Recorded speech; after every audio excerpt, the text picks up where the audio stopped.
Disclaimer, it is actually really late during midnight when I'm recording this video, so I will be speaking in a bit of a quiet voice like I am right now, so please bear with me even though it sounds a bit weird. Hello, it's me, Fat Bob, and I'm back to show you my first ever, I guess, really attempt at making a fully functional Lego plane. Oh, wait. My church is tangled. Alright, so it's mostly functional, and I'm going to explain to you all the functions of my plane. No, this is not a 737. No, this is not a this is not an A321neo. No, that's none of that. This is just a random plane. As you see, the gear goes really high up because of these engines, and really I just got them from my Lego box. As you can see, it's all scrambled right there. But other than that, I think we should get into it. First feature is obviously going to be the functional rudder, and hey, there's Fifi, little guy. The rudder. So the rudder turns obviously like this. It's functional. It does not have anything to cover it. You just have to imagine it that it's something covering. But I did this in my previous plane, which I forgot to show you guys, because I put it in a bag, and you know what happens when Lego goes in a bag? It destroys itself. Which means this, I had to rebuild it. I built something completely different. So, yeah, that's the rudder, and obviously must be some wheel steering. Now, I've tried to implement this even though there is retractable gear. Actually, yeah, I'll get to retractable gear in a minute, but for now, let's just carry on. We got some flaps.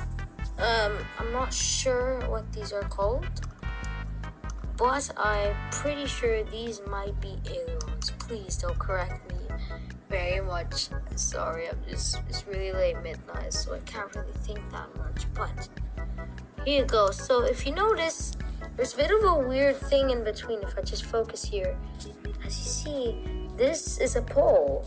Now what this is a pole between two of these. It's because I don't have one of kind of these pieces to connect with these, which means I'm gonna have to use a pole to connect those two, and it actually works very nicely. So see, goes down, goes up. Now why did I have to make them really small? So that it doesn't just extend out like this. Alright, but there is also an air brake, I think it is. There you go, air brake. Obviously the other side is function. Here's the air brake, here's the flap, aileron. But then there is also the elevators up here. The whole thing moves because I really couldn't get a good idea of what to do, and it would cost more resources to my box, my little box over there. Shout out to box. Sorry. Yeah, so I had little winglets, little beacon lights on the top, you know, just to add some detail to them. Got some engines in that. If you don't know where the turbine's at, well, for some reason, when I was like 7, I'm pretty sure I got this cargo plane set.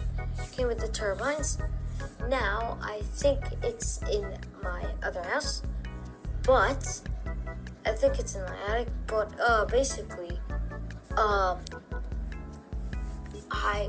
I had the set, and I decided to take the turbines off because I thought it looked cooler, and I thought really that was a stupid idea. But I guess I got some way to use it, so that's how they are. Alright, moving on to probably the one you've been waiting for, which I said I would review in a minute, and that is the gears. Yes, I am shaking my camera so much, I am seriously getting tired. But, as you can see, the working gear spins nicely like that, but it obviously retracts. Now, there's a little bit of a slope right there. That thing is actually to stop it from spinning when it's still, because as you see, it spins. But I'll show you that it just retracts as easily. This design might seem easy, but it took a while. I thought of this idea where I could have these things here. I'll get the piece. So here's the piece. Basically, I thought these little sides here would act as nice handles so I'd feel comfortable rather than go just get the block in. Because I think it's more comfortable to just hold on to something, and that's why I did this, and it's more comfortable when you steer it. So that's the first one to track. The second one is a bit interesting, but very simple at the same time. So obviously, to keep it in place, we do, actually no, obviously, we have kind of like a piston piece right over here, as you can see there. This is what actually, take two. This is what actually keeps the wheels in place. So as you see, it does not move back further because there's still a joint there. And if I were to take that piston piece off, that engine piece off, it would completely go back and destroy the whole system. So I had to kind of remodify the fuselage just for this little tiny part in here. But I guess I should just show you the simple yet weird way it closes. Yeah, it just closes like that, but it just looks weird.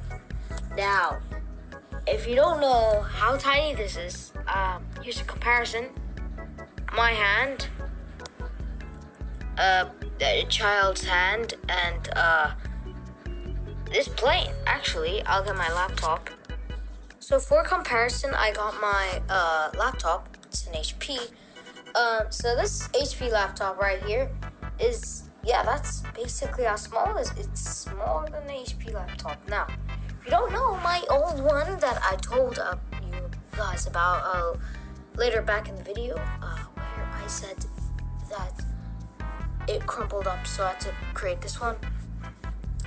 It was actually way larger. The wingspan kind of went until here a bit, and this one until here. Now, the reason why I couldn't rebuild it is because, well, there's one thing. I haven't rebuilt it in 1 month. I mean, 2 months, sorry. So this means that I completely forgot everything about it, except how the gears work and how the flaps work and how, yeah, that's just all. So what I was left with a bunch of chunks of Lego. And don't worry, the fuselage was just a bit complete. We had the nose kind of just out, kind of like this. But I managed to fix it. I managed to modify it, even though I thought it was complete. Everything. If you're wondering how I managed to flip it over without hurting the tail, really easy. It's just super simple. If you want to show it to your friends, if you ever, I don't know, if you ever figure out how to build this, there's actually 2 parts. So let me flip this over for a second. So that's all retracted, so it's going up right now, and it's really good for display because if you kind of have this up, wait, let me put these in.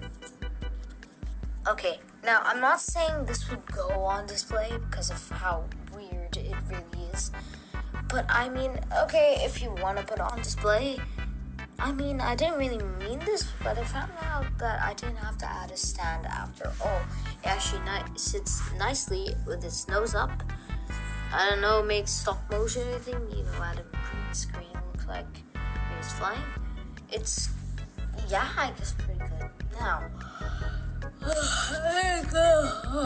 Yeah, there you go. I'm so tired, but by the way, thank you for watching. This has been a short video. Not very short, it's been 9 minutes, so thank you very much if you have clicked off this video, yeah, and bye.